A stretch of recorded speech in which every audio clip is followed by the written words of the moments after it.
Welcome to Circular Firing Squad. I'm Marty Gencius, a counseling faculty at Kent State University and host for Circular Firing Squad. We've got 6 members, 6 questions, and 6 answers for each question. Questions are generated by each squad member, and they run from the serious to the silly. So let's find out about our squad today. Steph, you want to start? Hi, I'm Stephanie Martyr. I am a doctoral candidate in the Counselor Education and Supervision program at Kent State University and co-host of Grad School Deconstructed. Hey everyone, I'm Eric Perry. I'm a clinical faculty member at Southern New Hampshire University in the Clinical Mental Health Counseling program. Hi everyone, I'm Gina Martin. I'm a doctoral candidate at the University of Iowa. I also am an instructor for Northwestern University and co-host of Supervision Time. Hey everyone, I'm Jen Cook, assistant professor, Marquette University in counselor education and counseling psychology. Hi everybody, I'm Elliot Ingersoll, a professor of counseling at Cleveland State University and a co-host of Apply Topically. First question tonight goes to Stephanie. So as we're entering this fall semester, after any sort of break, how do you reconnect to the academic lifestyle? Eric. Yeah, I think it's a good question. I think for me, my career path has been a little atypical in terms of what higher ed looks like. I started out in an administrative role, actually just took my first term off and I'm getting back into courses this term. And it's strange for me. Routine is really the way that I get back into things. I have a kind of a daily way I go about doing things and answering emails and working on grading. And I feel like it takes me a little bit to get into the swing, but just having that routine to rely on is really helpful. It helps me structure my day and just, I guess, get back into the swing of things. Maybe a really simplistic answer, but it seems to be what works for me. What about you, Gina? Yeah, I also thought this was a great question. I had to think about it a little bit. And I think for me, I just dive right in. There's no good way about it. There's no easy way to do it. It's kind of like ripping off the Band-Aid. You just got to just jump right in. So day by day, sometimes meeting by meeting, email by email. And that's kind of how it goes until I get into that pattern and establish some of those routines like Eric, you're talking about. Jen? I always have this delusion that I'm going to come back in and, small sips and ease back in real slightly. But it's always like this complete nosedive. And I can always anticipate that I'm going to spend 2 solid days responding to email if I actually stayed off of email, which I did for the first time in the 5 years at that point that I had been in my academic position last summer when I went away to Europe and to Florida, then Europe, for, I think I was gone 17 days off of email. It took me 2 full 8-hour days to dig out just of my email. So I always have these, hopes that it's going to be little sips, and it's usually these huge gulps. There's absolutely no choice other than, we're going to get beat over the head with whatever it is that's waiting on the other side. So I hope for small sips, not typically what happens. Elliot? Well, this one really I'll admit it bugs me. For probably 10 years, I was on a 12-month contract, and then the rest of the time on a 9-month contract. And both times I'm like, why do we have to make such a big hoo-ha about starting the fall? We weren't all in England studying castles for 4 months. It's not that big a deal. Why can't we just start up low-key, start under the radar, let everybody get settled, and then start having a bunch of crazy meetings where nobody really, feels engaged, but at least they got their email caught up first. One of my pet peeves about academia, and let's hear from you, Marty. I don't think I ever disconnect. You talk about how do you reconnect. I don't think I ever disconnect. Now, you can call that unhealthy. I call it a choice because I really enjoy my work. Things change on break. There are less meetings, which are a godsend. I have more control over my workday. I can shift to projects that I want to do that are my projects, which are kind of fun. But to get back into the semester like Eric, there's this ritual that I have, which is preparing the syllabus for the class. And that could start as soon as 3 or 4 weeks before classes start. But each time I get one of those done and get the learning management system set up for the course, it's sort of a milestone I get to check off that the course is ready. And then I'm ready to teach, and then I'm ready to be back in the semester. So that's the kind of ritual piece that pulls me back in. Stephanie, your question, what's your answer?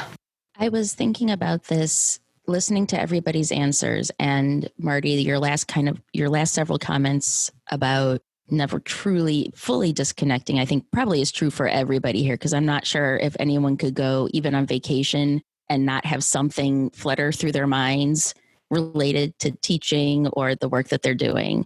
And because I tried to take the summer, quote unquote, off, and it wasn't, I kind of just gave myself a gentle break. So now that I'm coming back to everything, I think it is more like a wave, a tidal wave you see kind of coming from the distance, and then it starts to crest up, and then how everyone experiences it kind of crashes down and you're just in it. So I like to believe I'm easing in, and at the same time, I think I try to prepare. I'm starting to not brace, but mentally prepare well in advance. So when it's time to start, I can kind of get in and hit the ground running. Eric, what's your question?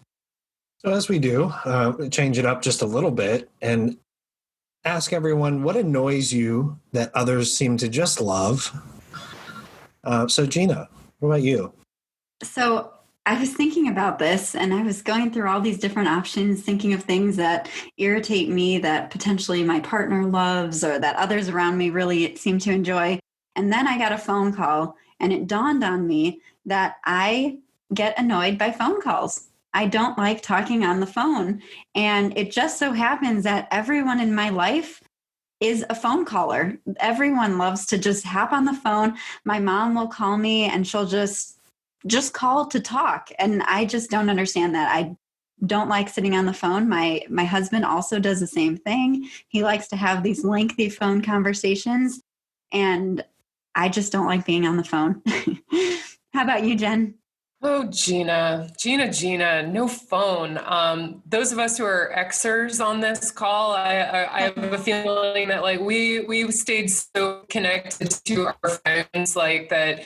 I mean, it was ridiculous because we had no texting. So of course, like being on the phone was like the best ever 24/7. But the thing that annoys me that other people, I think most people, I've hardly met anyone that shares my opinion of this, but that television show, The Big Bang Theory, and the character Sheldon specifically, I just can't. I know I'm supposed to because I'm in mental health and I can understand, and all that. No.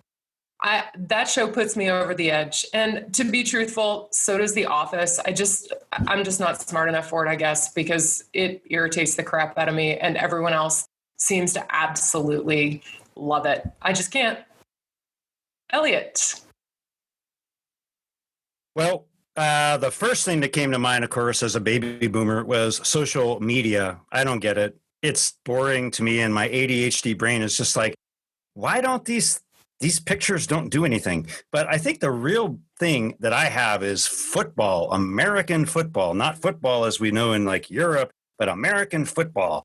And I know they have a league in Canada, but they don't take it seriously. They're like, we'd rather give each other chronic traumatic encephalopathy playing hockey. And I'm like, okay, hockey, that's fine. That's on the ice. That's great. But I thought one of my great moments in parenting was when my son was like, why would I want to go watch all these people get brain damage? I'm not going to the football game. And I was like, I shed a tear. Marty? Well, driving past Dunkin' Donuts, I still call it Dunkin' Donuts. They want to call it Dunkin', but it's Dunkin' Donuts. A few days ago at 11 a.m., there was a line of cars like I had never seen before. And it was snaking through the parking lot and down the street and into another parking lot. And I just could not figure out what it was about.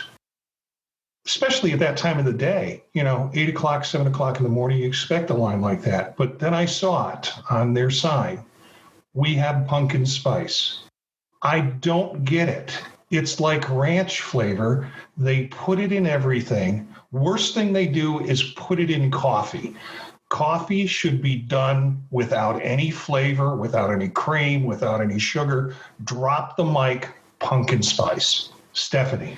That hurt a little bit, only because I like my coffee like melted coffee ice cream. So what annoys me that everyone seems to love is ASMR. I don't know if it's misophonia, whatever. It grates on me. It hurts my head. I can't stand people.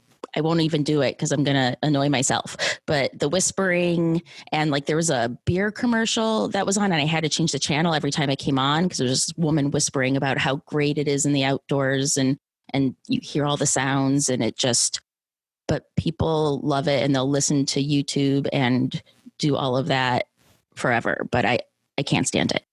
Eric. So I'll be honest, I was asked by a few folks, including my spouse, not to share my response to this question after, reiterating that this is a safe space and the people who listen to this show are likely safe as well.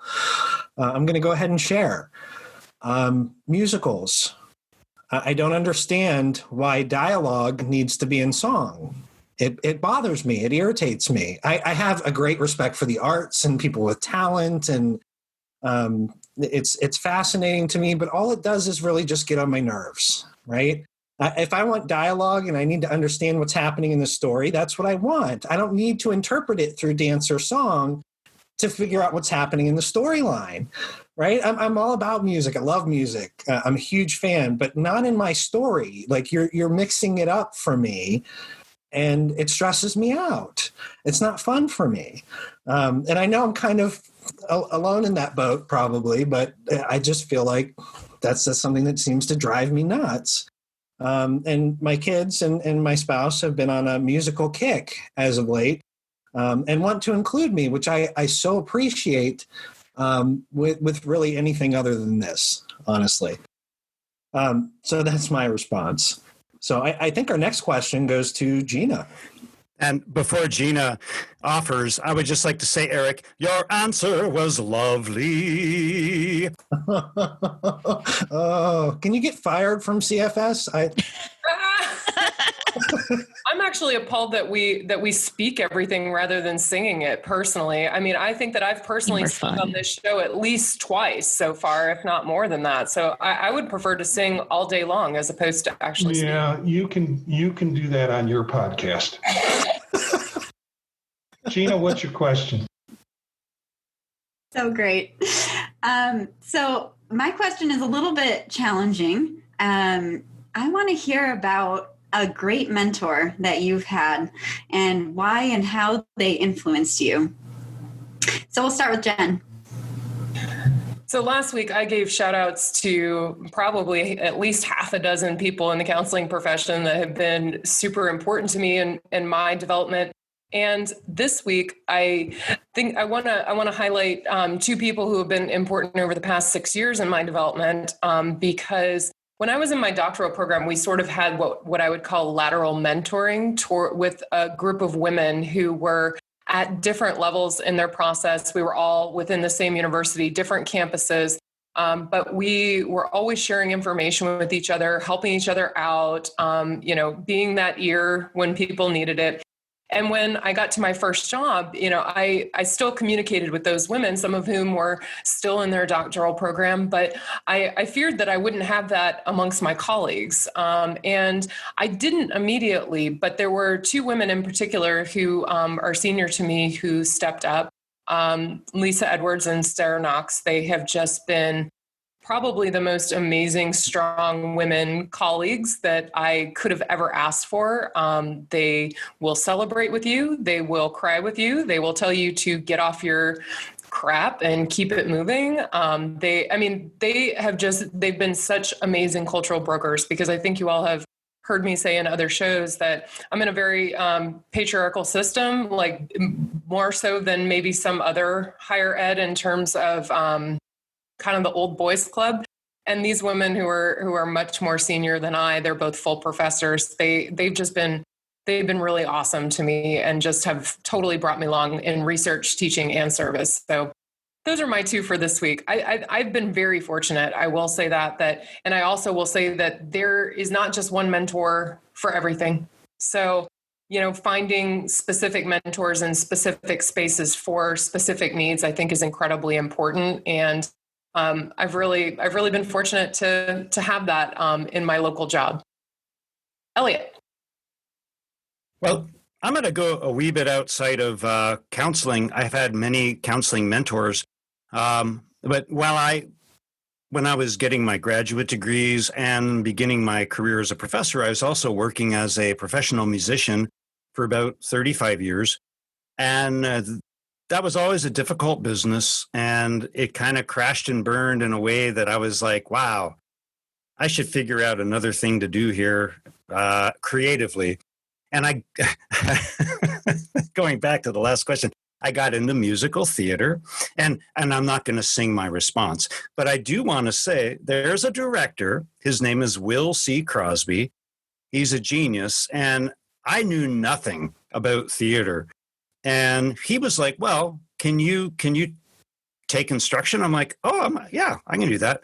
He's like, we're good.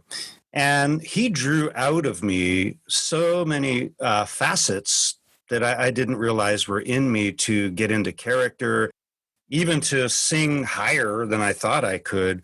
He's just been a wonderful teacher. And we were doing Steve Martin and Edie Brickell's Bright Star when the COVID-19 shut all the theaters down. And I still very sincerely hope I will get to do Bright Star with Will C. Crosby. Marty?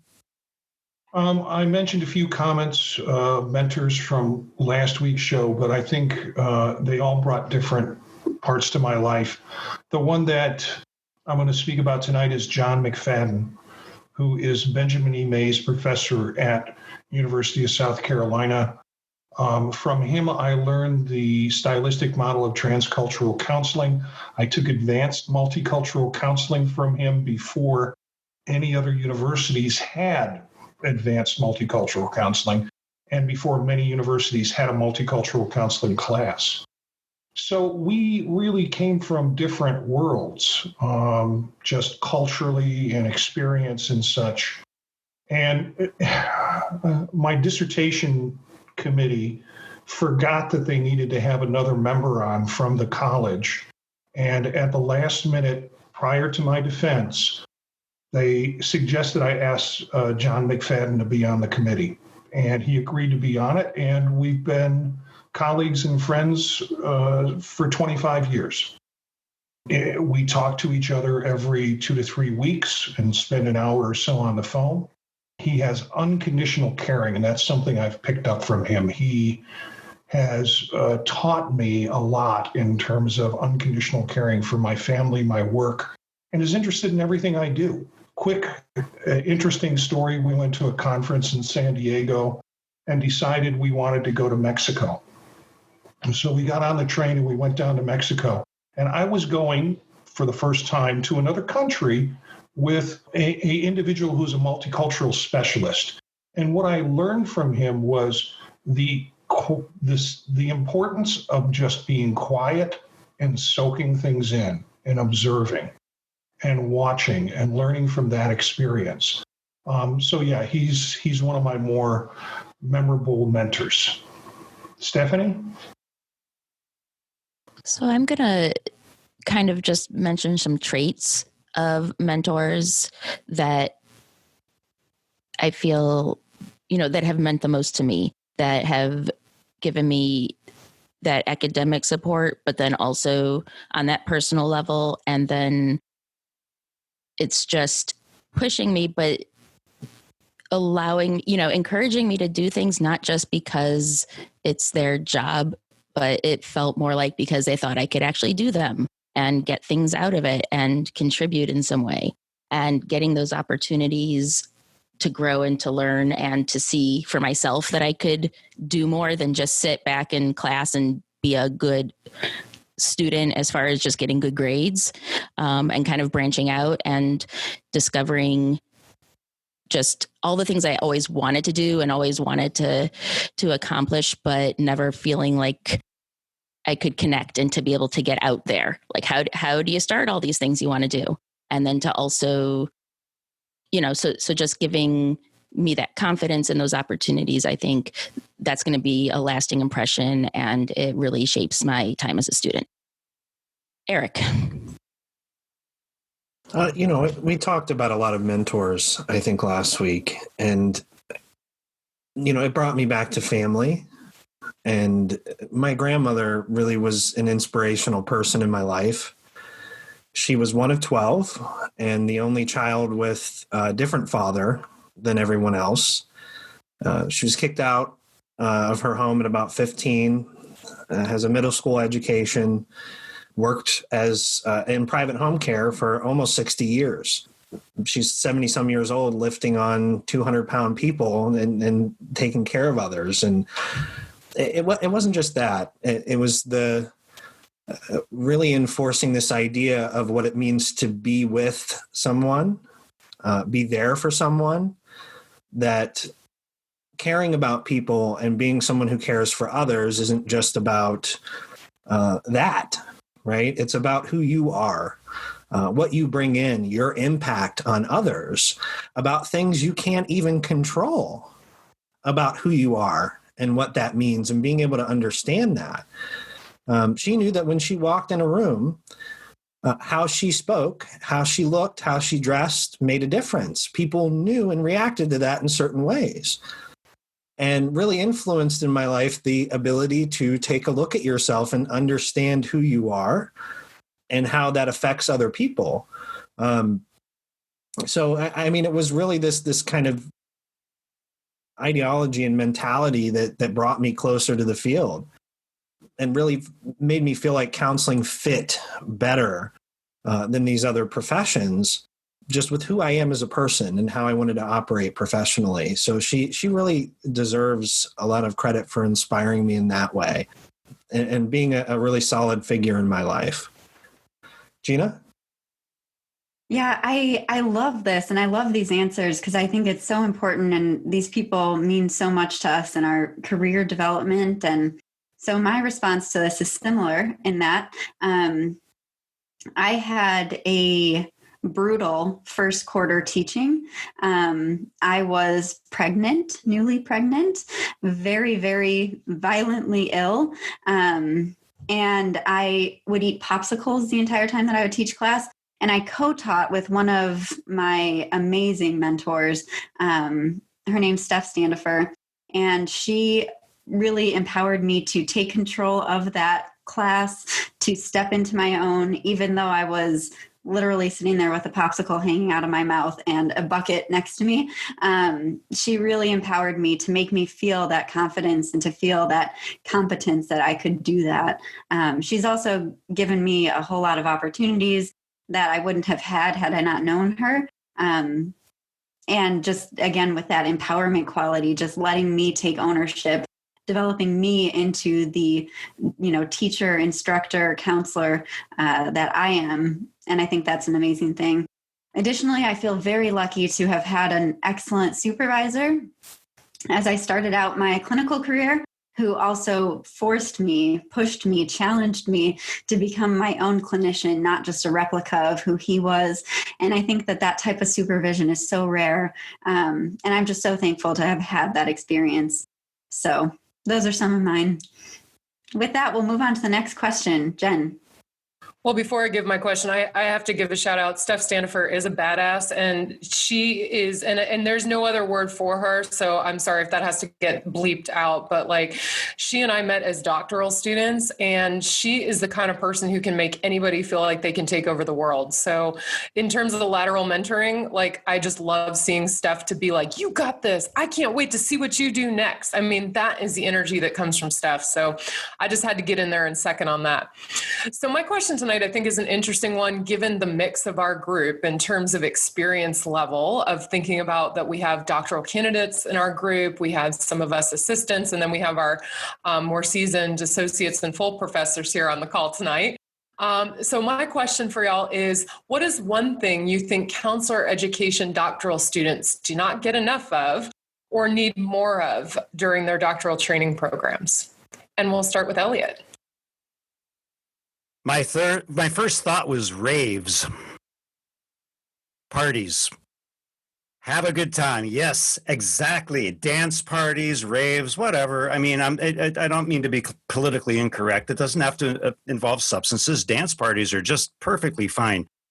But, you know, when I think in the 90s, when I was going through my doc program, we would get together and, you know, listen to music, go out to hear a band, go dancing. And that was so important to me in terms of feeling a sense of community and also cutting loose because we were, you know, under pressure.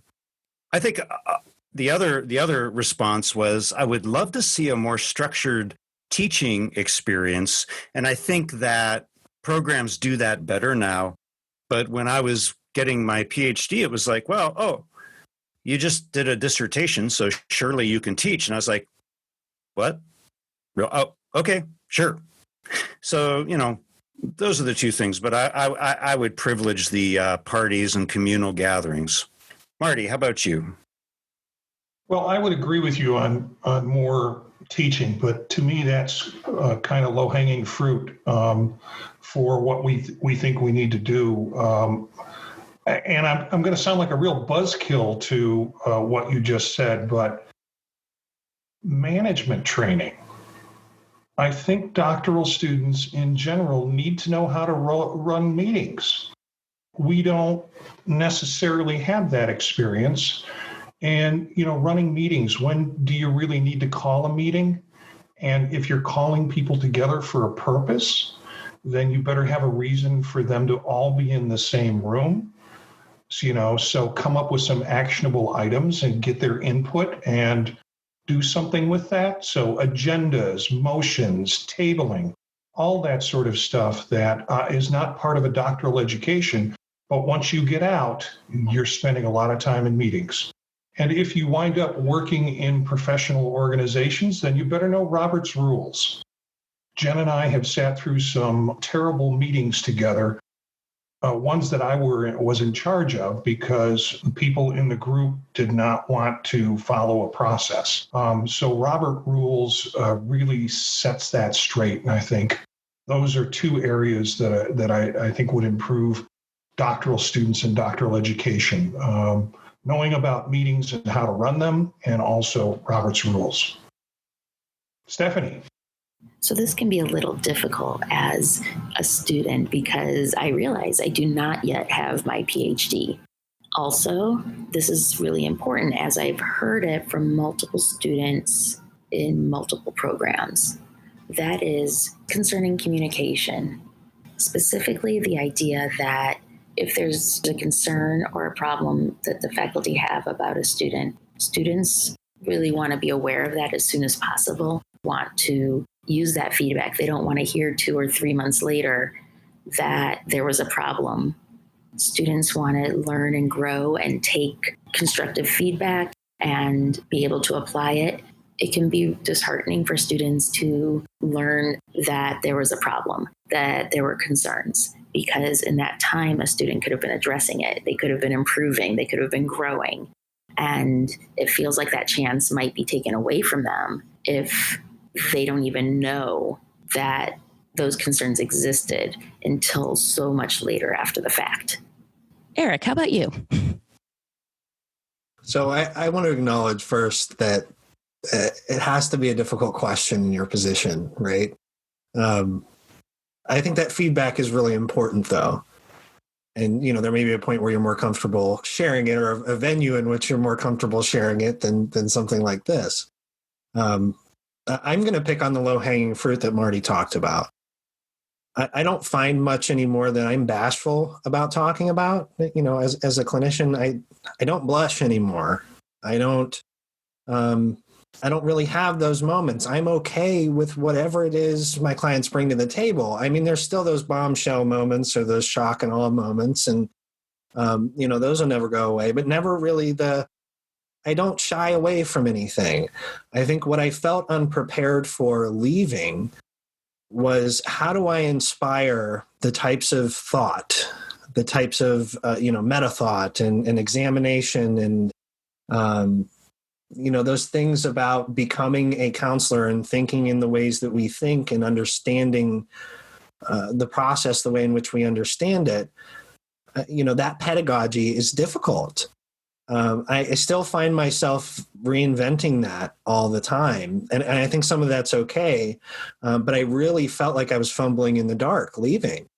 I felt like I could construct a test really well. I felt like I took in those experiences that I had in co-teaching really well. But I really wanted more in terms of, how do I teach these higher level things? How do I bring these to my students? And I felt like some of where I got to was luck in understanding some of those things and finding that I'm pretty damn good at this. And I would have felt better though, feeling more prepared. And I think that needs to be a central focus about what we do. I know some of these programs have one instructional methods course and then teaching experience. And I just don't feel like that's enough to inspire what it is we need to inspire in our students. So I really feel like that's would have been my focus. What about you, Gina? Yeah, I feel like I've been extremely, extremely lucky because I've had that teaching experience throughout my doc program.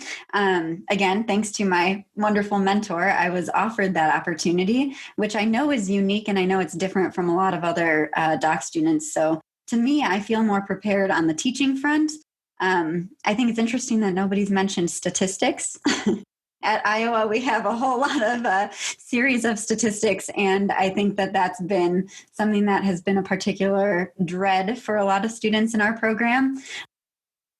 I also feel like I'm coming at this from an interesting place. So I have two answers to this. My first one is support. The reason for that is, again, I mentioned my miserable first quarter of teaching. That was also my first semester at Iowa. So I was a new doc student, a new teacher, and a new mom, all in one. And I think that was really challenging. And so support would be something that's nice. Now, in my program specifically, I feel very, again, lucky to have had faculty who supported me in that journey. And I know that's not the case in every doc program. I've heard other horror stories about families and all that kind of stuff in doc programs. So I feel like my experience has been unique, but I think that's something that could be more present in doc programs. The other response that I have to this, and this comes from my research interests and things like that, and some research that I've done, trauma training and supervision training. There's just such a need and such a gap in the literature on that front. And I think that the training could be greater. So back to you, Jen. Yeah, I absolutely love all of your answers and agree in different ways with each one of you. The teaching training, the leadership, the ability to communicate appropriately between the different levels and to be able to understand where each is coming from and to have that open dialogue.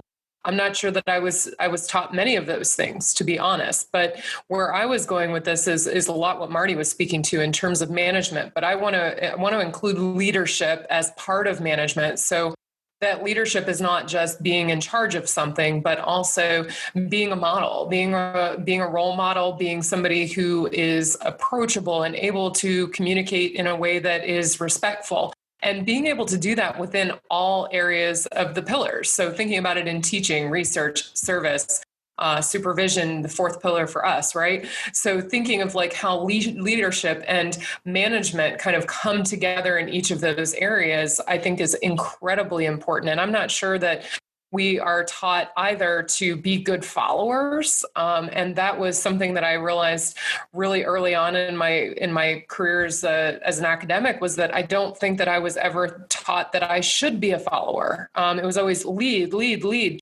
And I thought to myself, well, that's important. And I've got some skills around that and I want more. And I want to figure out how to be a good follower, quote unquote. So those are some things that came to mind for me. And, the pedagogy thing, of course, across different schools, you get different stuff.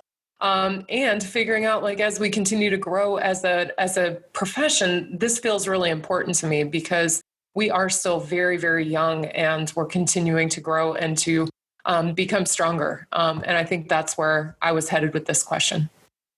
On to Elliot. Okay, a little more on the whimsical side. If you had to select a last meal, what would it be? Marty? Oh, I love this question. I originally thought a really large ribeye, medium rare, garlic potatoes, and then I scratched all that and said, forget it. I want to have gyros from Central Gyros in Chicago, or a couple of super dogs from Superdog in Chicago. And the more I thought about the question, it's not the last meal that's important. It's the second to the last meal. That's what you should be concerned about. But, because when they pull the switch on Old Sparky, I'm leaving a mess for someone to clean up. That's going to be my final act of defiance. Stephanie? Bring up a good point. I don't know. Knowing it's the last meal, I don't know if anything could be enjoyed. But I would choose lobster and mac and cheese and shrimp with lobster sauce and buffalo wings and a really big ice cream sundae. And I wasn't thinking about it being a revenge meal, but when I'm reading off this list, I guess that's what it's also going to turn into. But I just want all of those foods. So I don't know if I cheated, but now I'm hungry. Eric, what about you? I love the idea of a revenge meal. That really appeals to me. But I didn't think about it that way either. I thought about comfort food. Like, my wife comes from a second generation Italian family. So every year for my birthday, it's some sort of pasta dish. It's a carbonara, or it's something like, Alfredo. Alfredo is my favorite, her homemade Alfredo. I want garlic bread, like the real big Texas toast style, kind of heavy in your arteries kind of bread. And then I want like tiramisu or something like dense, heavy chocolate for dessert, right?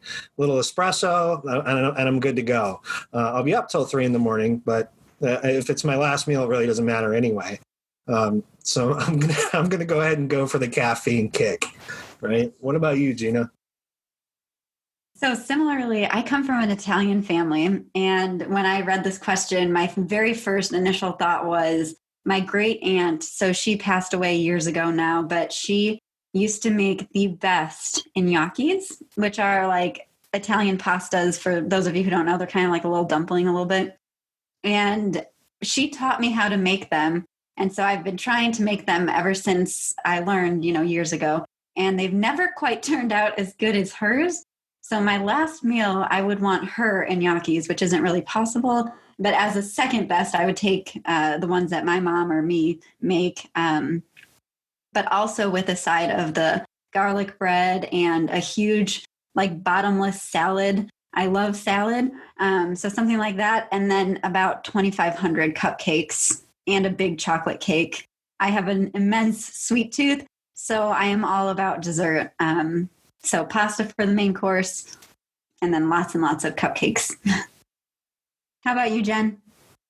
Well, I suddenly got real greedy like Steph did, and I'm not even sure, like, I'd need to like expand to having 3 stomachs like a cow or something, because I would want sushi, I would want prime rib, I would want shrimp and grits, I would want okra, I would want fried chicken. I mean, I'm going to be real. Like, if this is it and I have grown the 3 stomachs, I might as well just go for everything that tastes good until I'm falling over. including, and I think y'all know I don't eat sugar anymore. I haven't eaten sugar in more than 5.5 years, but I would love to have a chocolate cheesecake. I mean, if we're going down and I'm going to be sick, I might as well just go for it, because that's what would happen, but I'd be very greedy. So Steph, I'm feeling you, like buffet all the way. Elliot. Well, I'm right there with you and Marty. I mean, my idea was, okay, I'm on my way to Old Sparky and I'm hoping it'll be about 40 minutes after the last meal.